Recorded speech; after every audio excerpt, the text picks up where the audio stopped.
or the place of this building, which used to be this. So shall I start? Oh yeah. Yeah.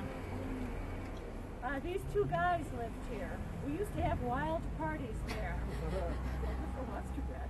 The first year I was here, we'd go to their house, and girls and guys, all kinds of people used to be over there, and I'd get sloshed. So extremely positive. When I used to come back, I used to be so alone. When you're drunk the day before, I don't know how drunk you've gotten, but you don't feel like doing nothing the next day. Maybe I get mad at the world. Her fault. That bitch made me do it. She gave me that first drink. Oh, that son of a bitch. If it wasn't for him coming by with 2 bottles, I would have never drank.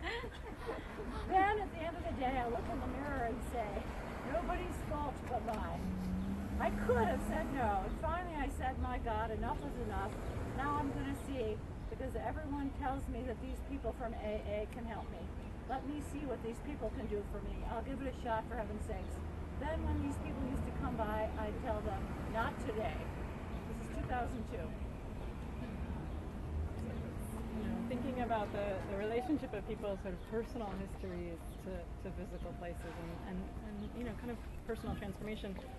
One of the pieces of this project, so I had asked people to give me tours of this neighborhood, and then I went back and photographed all the places that they had taken me to. And then re-interviewed them with those photographs.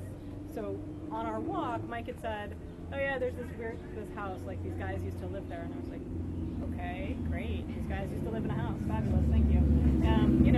But it was a weird house, it was a single-story house with a weird little clapboard thing going on, not your average Brooklyn place. So I photographed it.